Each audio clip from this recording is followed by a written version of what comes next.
What up, world? This is the new Wabu Order podcast. And I have a special guest. Not only he's a doctor, not only he's a world-renowned scholar, not only he's a nutritionist, but he happens to be my friend and my OG, Dr. David Imhotep. Welcome. Thank you so much, my brother. My brothers. Yeah. Two of y'all. Yeah, he just meeting Brandon Crafter. Mm-hmm. Y'all gonna be hearing that name a lot. That's the guy behind the scenes, Brandon Crafter. He make the magic happen over there at university.com. Uh-oh. Yeah, so we were just sitting behind the scenes talking about your life, Doc, and tell us a little bit about your upbringing. You can come closer, Doc. Okay. Well, it was I think I'm anti-technology. Doc is anti-technology. Word. a little about it. I grew up in Baltimore, Knuckle City. Knuckle City. Yeah. I was short, light skinned, and they called good hair with BS. Yeah. So, you know, early I had to keep him from taking my lunch money. Because if you couldn't fight, you didn't eat lunch. Yeah. You know, in grade school. Oh, yeah. I know that was serious. High. And then you being, like you said, light-skinned and... Oh. The Come on with it. Yeah, you're going to have to fight even Come more. on with it. Let's do it. Let's do this. Let's dance. You look like Farrakhan a little bit. Word, Dr. David Imhotep. Yes, sir. Here. So, did you excel in school, though? Well, I got 2 PhDs, so I must have did a little bit of something. Yeah, you did something right. So,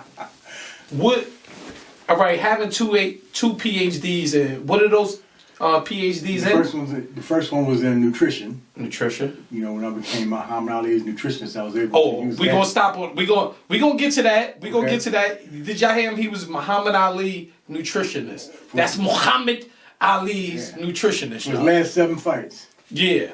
We're gonna talk about that. We're gonna talk about that later. And other people, he was their nutritionist too. Mm-hmm. Ken Norton.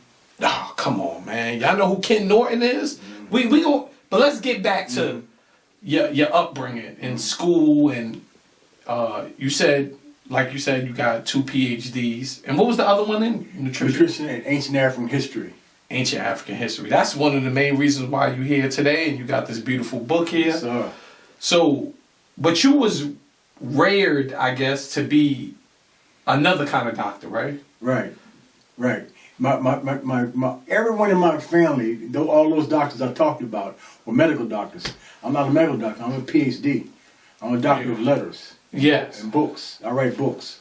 Yes. So, was that a hard thing when you came home and told your dad, like, Dad, I ain't trying to go to medical school. I'm trying to write books on ancient African history. I know that talk had to be different. He said, well, do whatever makes your heart happy. Wow. That's what he told me. Wow. So he wanted to say he was an open-minded person. Yes. Because most parents, especially in that time, they would have told you, you better be that doctor. And I understand why they would say that. You get what I'm saying? But man, that's amazing that they said go ahead and be what you wanted to be. Yeah. It would have been a different story if you said, listen, Dad, I want to be a cheerleader.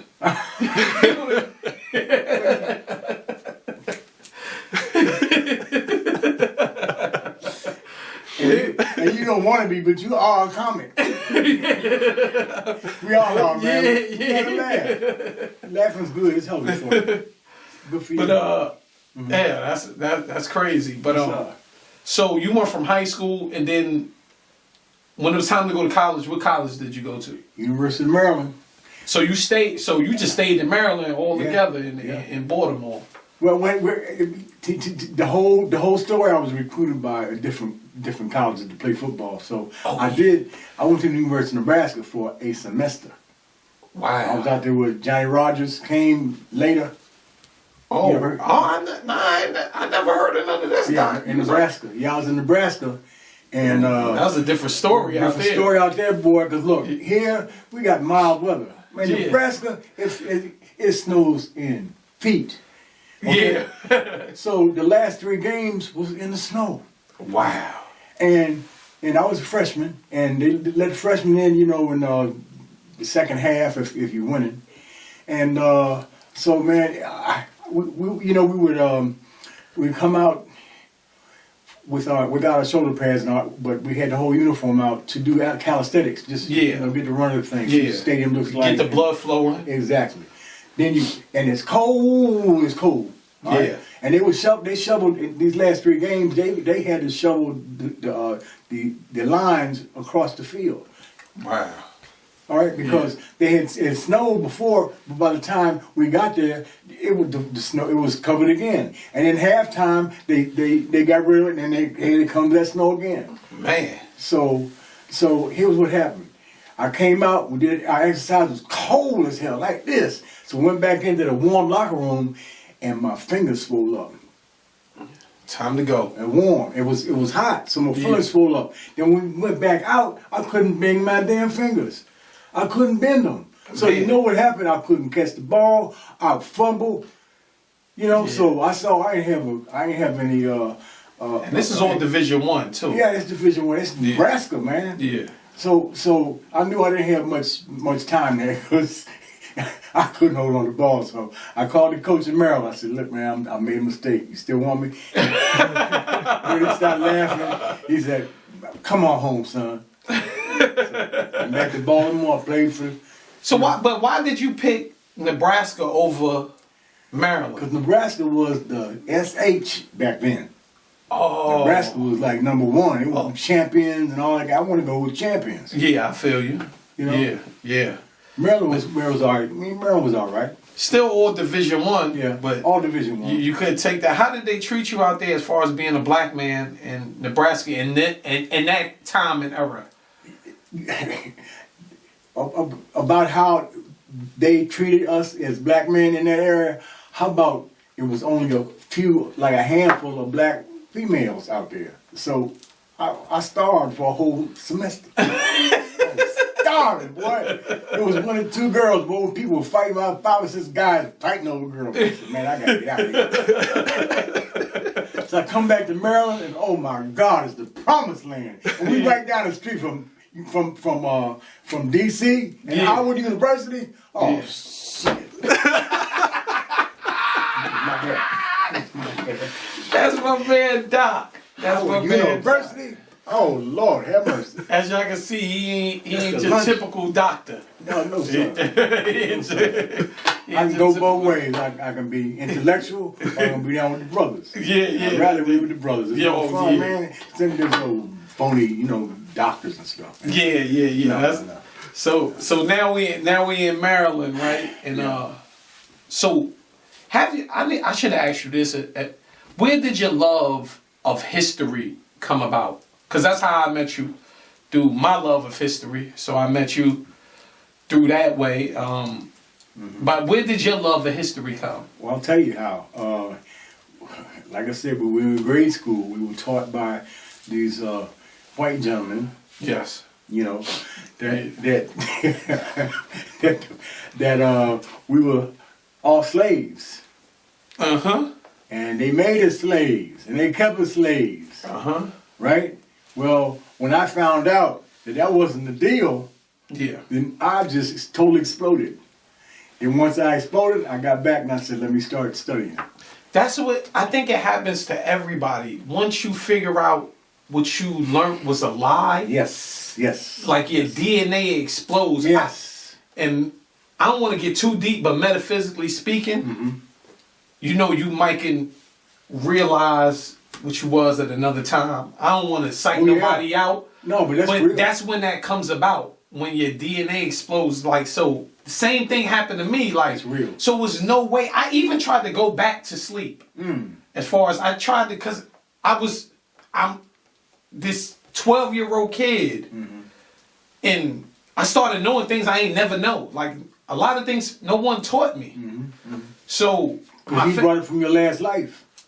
There we go. Say, I don't want to get too deep on people, but my family didn't even understand. They was talking about like, damn, we might have to put him away or something. Like they didn't understand this stuff. Cause I'm like, man, I was lied to, and this, I'm only 12, so it was a short life. I was lied to, but I was lied to. Yes, yes. And then I figured out the people that lied to me, they were lied to. They didn't know. So, like, at this time, I was seeing, it wasn't no internet and all that. So I was told I was crazy up until about 10 years ago. Oh, they still tell me I am. Until the internet came out, then they see, you seeing white men now say, what I'm saying is the truth. My friends told me I was crazy. Every last one of them. Like Black Lives Matter? What? Those are all, 98% white folks fighting for us. Young white folks. Yeah. The ones who have hearts and souls. Because not all of them do. Yeah. No, we getting real deep on them, Doc. Here's one now. There's a big difference between black folks and Negroes. Oh, man. Black folks are my friends. Negroes are my enemy because they're the best. Well, I'm not going to go there, but anyway. And then you get some white folks, who are like the Klan. Then you got other white folks that are your brothers, like the boys that I grew up with playing football. Man, Randy White. You ever heard of Randy White? Nah. Oh, man. I heard of Vanna White. Yes.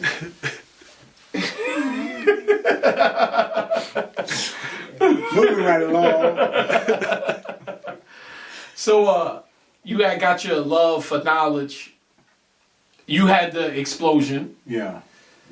Like most people during that time. So then you said, wow, now I got to find out. It knocked out all of that doctor, being a medical doctor. And there's nothing wrong with being a medical doctor, but it knocked out all of that. Now I got to really know the truth. I wasn't a medical doctor. I was the doctor of letters. Yeah, no, I mean, but it knocked that out for you wanting to be that. Oh, yes, as a kid. And then you say, like, now I have to expound on finding our true history, which could take a lifetime. Yes, it has. And it has taken a lifetime. This book, and you keep revising it, and you're probably gonna keep the more and more things you find out. Right. What I like about you as being a doctor, you do field research. Yes, sir. That's a big difference. Most people might just go on the internet and do research like that. I've been to Africa 3 times. I've been to South America. I've been to the Caribbean. The Bahamas. I was trying to go with him, but my passport, I couldn't get my passport at the time. Hawaii, half the world I've seen. And you was doing that is to see the research of Africans being in these places, being the indigenous people of these places. The real story. Instead of his story, I want to get our story. That's a fact. That's a fact. I don't like his story. This one story you told me about the here in Americas, because that's what his book. The first Americans were Africans. Exactly.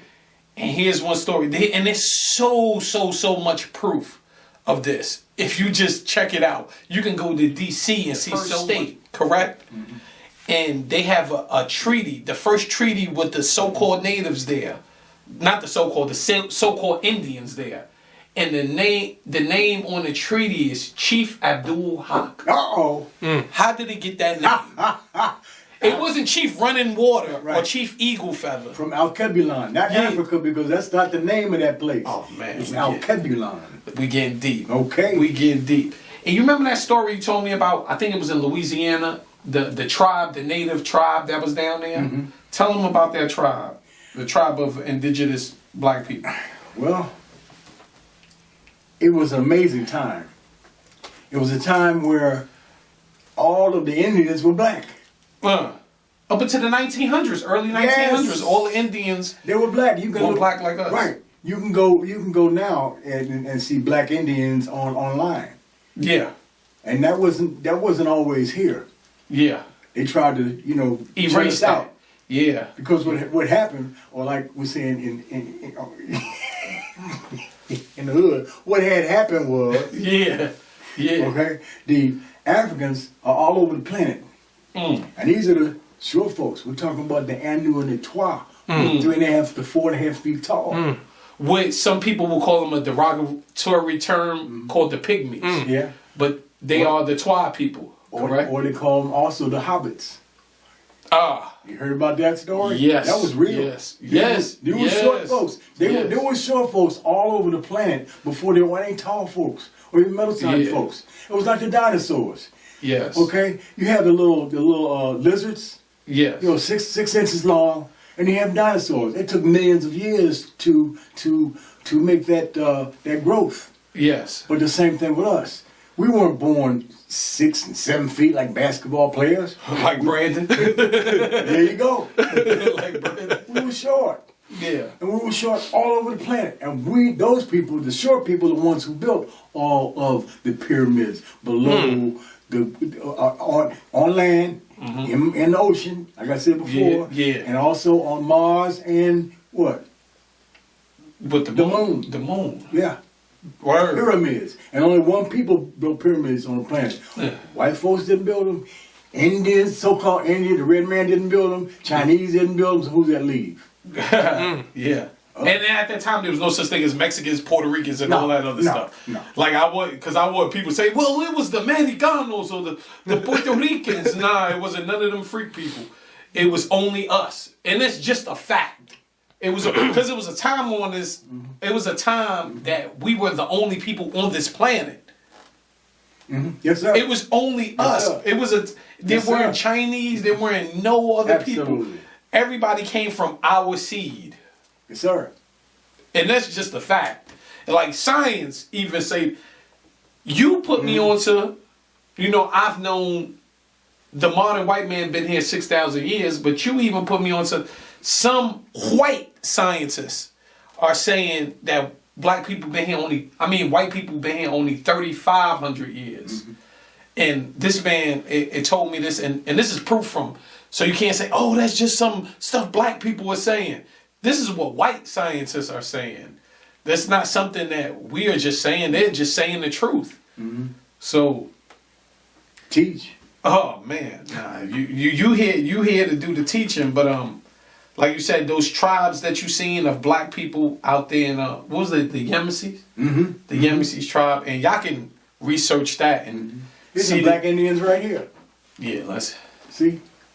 And where's this at? And, it's so-called Central America and Mexico. You get that on there? You get that on there, peoples? Y'all get that on there? Y'all get that on there? This is proof, and this is from field research. Y'all get that field research. So I don't want y'all acting like no slime balls. And if you turn it around and get a real close look of the, let me see it. Tell them to get this right here. Oh man, that is inside. Those same black folks inside a pyramid in Central America. In Central America. So or in either Central America or it was far northern South America. It was one of the others. Yeah, okay. Maybe probably both. And as I don't know if y'all know, but the Olmecs were black. Absolutely. So that goes to show you everywhere on the planet, even in Ireland, it was us there. That's how you get St. Patrick's Day. Everywhere. Alaska. Yeah. From the North Pole to the South Pole. Man. You know there's 2 pyramids on the South Pole? Yeah. That's our calling card. Right. So you knew our ancestors. It's just ice.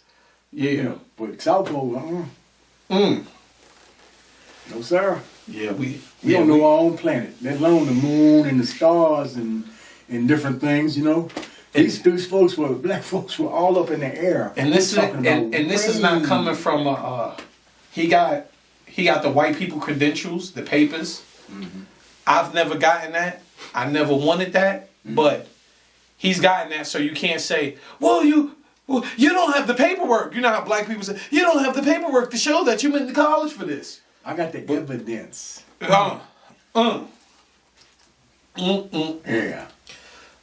I think we're getting a little too deep right there. let's switch our pitch. So you're a deep brother. This brother, folks, let me tell you something. This brother is deep. Man. Deep. Yeah, those are private, deep conversations. Deep. Those are private, deep conversations. But you hear how I'm talking. And we are not talking the the type of language that the scholars do. Yeah. Nah, we're not talking that type of stuff. Yes, sir. Absolutely. Yeah, we the Black Illuminati. Yeah, but deep in here. But yeah, let's like I said, let's switch our pitch and let's go to what Muhammad Ali means to you. Oh man, what does he mean? He so many things, man. I mean, he was my brother. Mm-hmm. He was my coach. He was my friend. Tears come to my eyes thinking about the brother. He was a phenomenal human being. Yes. And he wasn't just like anybody else. This is the greatest boxer that ever lived, and he would come out every training session or after a fight, and he would sign autographs, and he would not stop in the crowd till that crowd dissipated, and they had the last person there. He was still doing that. That's why he was the people's champion. Absolutely. He was the people's champion. And what a man. When you were working with Muhammad Ali at that time, around what year this was when you started working with Ali? 76 maybe? And we got the proof to show that too. If people say, oh, we didn't know he worked with Muhammad Ali, we got the proof of that. The proof is in the pudding.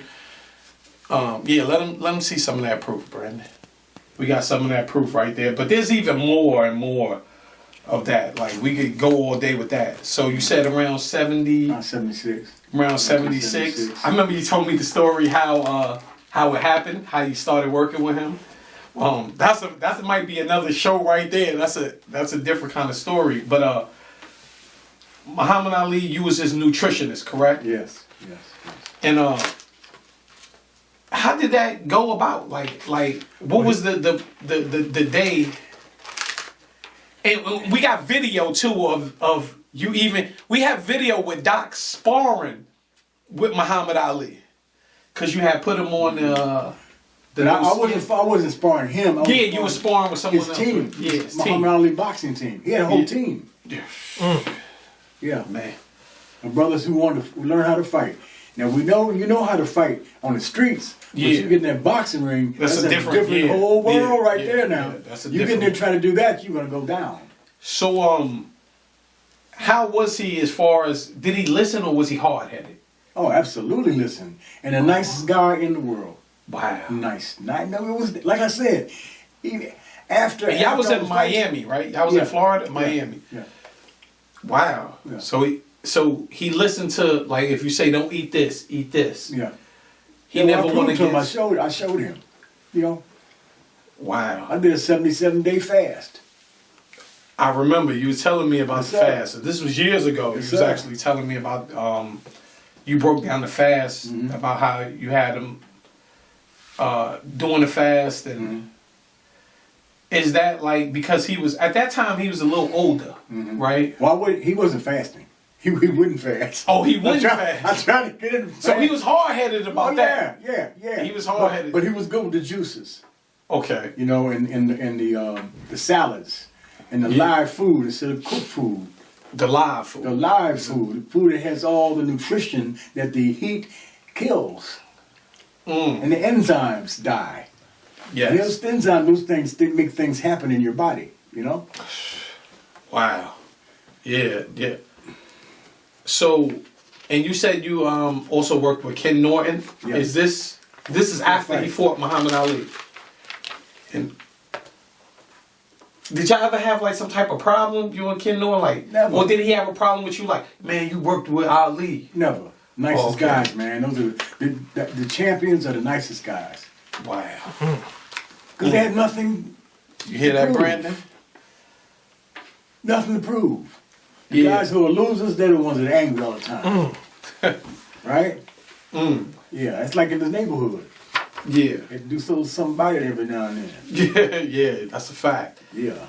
And one time, I went to your house and I seen pictures of you and John Travolta. Mm-hmm. Can you talk about that? That was my wife, not me and him. Oh, your wife. People think the wrong thing. Oh.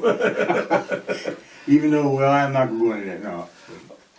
Oh. Anyway, I'm not going into all that. But John's a nice guy, man. Yeah. Travolta was a nice guy. John Travolta. Mm-hmm. And right now, while we talking about Muhammad Ali, you writing a new book about Muhammad Ali. Yeah, I'm doubling it.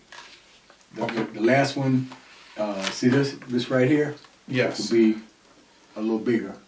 But this is not the first one. The first one was 200 and some pages, and this is going to be when it's done about 430 pages. So this is going to be like a series, like it just keeps adding on. No, because after this one, I'm through these big books. Yeah. I'm through. Okay. I mean, look at all the footnotes, Bob. How many pages of footnotes? Look at this. Look at that. Yeah. All of the footnotes proving what I have. Look at that. What, 70 pages? Wow. Come on. Yeah. So it's getting ready to be over for this, but like you can continue adding on if you wanted to, because there's still things that's being found every day, things people never knew about the presence of African people here in America. And I'll keep that before going. Even the so-called Indians. This is even before the so-called Indians. Mm-hmm. So yes, and this is also proof that we are the original so-called Indians. Yes. So we're the first ones that wore feathers. Hey, Africans wear feathers. Yeah, all over Africa. Yeah, to this day. To this day. Where those feathers come from? Not those Wild West shows. That garbage they show on TV. You know, the new Indians now are the $5 Indians. Yes. I tell people that all the time. That was the time during when they was allotting, giving the so-called Indians tangibles as far as land and other resources. Mm-hmm. So if they got land and tax exemption and all this type of things, it would be white men that would go to the Dawes Roll and say, put me on the Dawes Roll to be an engine. And they'll say, hold $5 make me an engine. So that's where the term $5 Indian came from. They literally paid their way into tribes. Yes, they did. And now you look at tribes like the Cherokee. You know, black people love to say, we Cherokee Indian. Yeah, that's their favorite one, isn't it? Look, yeah, they love that Cherokee stuff. We Cherokee Indian. And you look at the Cherokee, look at their council, it's all straight white men. They look like people. That's right. People you'll see in Floyd County. Like it's like it's like real white. Like Chuck Norris is part like is those type of Dog the Bounty Hunter and all of them type of white people. When we know, if you look up indigenous and say a copper colored person in a dictionary. Who's coppered color? They like to say that's a whole nother thing. They like to say we black. Or this is black. What is this? Ain't this copper color? But you can still go down to the South in Georgia, in Alabama, in Louisiana, in Texas, in Central America, and in northern South America. And you can see still black, unmixed, so-called, quote-unquote, Indians. Yeah, that's a fact. But they're all black folks. Yeah, that's a fact. Indians, what name is that? Yeah, I know. That was a term given by the white man. Yes. From Christopher Columbus. He thought he was in India. Yeah, he thought he was in India. But he kind of still knew what he was, though. Because even the navigator of his ship was a Moorish brother by the name, Peter the Negro, right? Yes. It just hence the Peter the nigger. Lordy. Yeah, but you get what I'm saying? Like, so, but like they mixed us all up as far as black people. Just put us in a bag, shook us up. Yeah. Because during slavery, and which we still in slavery. I hate saying during slavery, we still in a different kind of slavery, but we in slavery. We not in the physical slavery as before. Only 7% or something like that came from Africa. So the majority of the people was already here. Yes. So they mixed us up, so we never knew what tribes that's why all black people say Cherokee, right? Even my family used to say that. And the oldest person in my family, my Aunt Hilda, my great Aunt Hilda, She died. She passed away in '97. She was 92. Oh wow. So I asked. I said, Aunt Hilda, when you grew up down south, such and such, such and such. She was like, I didn't grow up down south. I'm not from down south. Mm-hmm. So I'm like, hold up. Oh, this is good. Yeah, I'm like, how you 92? And we so-called black people, and you ain't from the south. I said, well then something must be up. I said, what about your mother, Aunt Hilda? She from the south? Because my grandmother, none of them was born in the south. Like, and that's kind of I thought would have been impossible, and I'm thinking we Cherokee, and you know the Cherokee's like more of a southern tribe. Long story short, I started doing the research that we were Shinnecock Indian. Because my family... That's on my mom's side. My family they from Long Island. Yeah. They from Long Island. Mom's from Jersey Connecticut. City. Right. Yeah, and I found out. I'm like, how Aunt Hilda was born in Long Island? She's 92, and this is 97. She passed away. I think I had this conversation with her probably the year or two before she passed away. I'm like, how was she born in North Carolina? I mean, in Long Island. My grandmother born in Long Island, raised in Queens. I'm like, how these people up in age wasn't born in Run Nigga Run, Mississippi. Right. Or, you know what I mean? Sheep Dick, Nebraska. Right. They wasn't born in none of these places. Excuse me, please. And you see with Trump, you remember when he tried to do business with the so-called with this Indian, so-called native tribe in Connecticut? And he said... President Trump. Yeah, President Trump. And he said, well, they don't look like no Indians to me. They look like us. He said, they didn't look like no Indians to me. So I said, who was these people? I found out that was the Shinnecock Nation. The Shinnecock derived from the Algonquin. Okay, now you're going back. Nation, yeah. There you going. So, that hence to say, hold up, my family was in New York. And within the northern region, forever. How are we... Old Dirty Bastard, the rapper, he's Shinnecock Indian also. So I'm like, how... If my grandmother, my great-grandmother, my great-grandmother, none of them were born in the South. How is this? How is this? You get what I'm saying? How somebody had to been all over the world. Because we were already here. Yes. We were already here. Yes. We so-called sold the white man Manhattan, which for what they said $26, which I never believed, because why would they take? What would your money? That's another lie they told us. Oh, we sold Manhattan for $26. What can your money do for us? That's why they call it his story. Yeah. What can your money? That's not our story. Exactly. Which is the real story. Exactly. And now if you go, it's a place in Long Island called Shinnecock, Long Island. They're still there. My Aunt Evelyn. Some of them. My aunt is still there. Yeah. She passed away still in Long Island because we were all over. They changed the names to places like Roosevelt, Dinwiddie, Uniondale, Hempstead. We were all over Long Island. I said, how was my roots in Long Island? Shouldn't my roots be down south? And if we was Cherokee, why we wasn't down south? Because like I said, all black people, all we think we Cherokee and Seminole.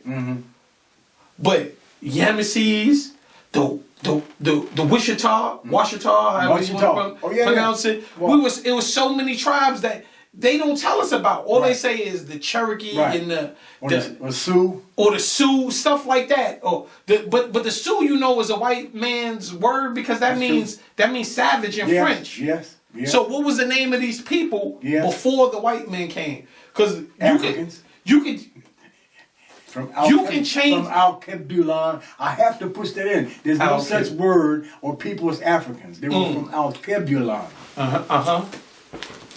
There you go. Yes. And we never... It was when the reign of other races came. We never had that, this is our river. This is ours. Yeah. This is mine. Yeah. How can you say a river is yours? Yeah. This is my mountain. Yeah. How you can say that's yours? We didn't have that understanding to things like that's a sick understanding. Right, that's the mental attitude of them because they never had anything in the beginning, and that's how coming out of raggedy ass Europe. That's how poor people roll. Yeah, they never had anything, so that's why they stay claim to everything. How can you say a river is yours? Yeah. How can you say this part of the sky is mine? Yeah. That's a sick thinking when you think about it. These leaving. animals on this side of the forest are all mine. That's a sick way of thinking. It's leaving, you know why? Because the white scientists say, now I don't know if I'm repeating myself here, but they said because of the amount of miscegenation, whites and black folks getting together and having babies, by the year 2050, there will be no more white-skinned people on the earth. Yeah, that's a fact. Because that's another reason why to annihilate us, because we can annihilate anyone's, not just white people, anyone's gene overnight through sex. Mm-hmm. I can have sex with you and the baby ain't gonna be white. I can have sex with you and the baby ain't gonna be Asian. The baby's gonna be black. Mm-hmm. That lets you know how special we are. How strong the blood is, because why? Yeah, man. Who was first? Man. I ain't even wanted to get this deep. Who has the strongest genes? I ain't wanted to get this deep, Doc. Who has the least sickness? Yeah. Who can go through a place where everyone else is getting sick and you don't? How come it is that I don't take those shots they give you?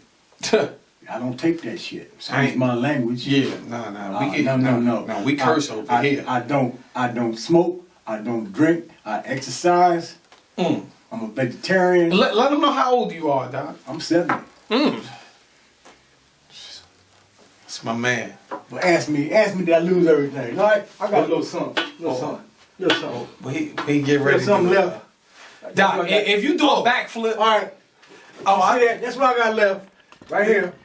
I got that left. I thought you was getting ready to. I used to have this. And what? Hold on, what? What? Come on. Hey, Doc, if you do a backflip, I'm gonna lose it. No. We ain't got no space in here for that. If you do the back, I used to do that. That was crazy. Man, Doc, if you do a backflip, that was crazy. Man, I was insane. So, what's your feelings on Dr. Saby? Brilliance. Have you ever met the brother? No, only in his writings. Brilliant. Because y'all have done similar work for years. You and Dr. Saby has. Have you met any people that were like on that kind of level as far as Dr. Saby with the herbs? Not offhand.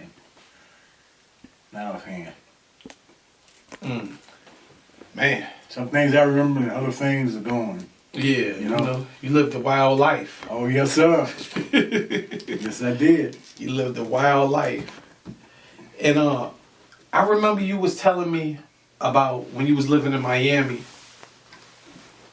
about the water, how the water is going to rise over the land. And do you still feel like that? Like that we're going to be underwater at one point? Underwater or way above water. It has been both in the history of the world. You know, you have the ice age. Yes. Right? And then you have the flood age. And they're all in between. Now where's the ice age come from?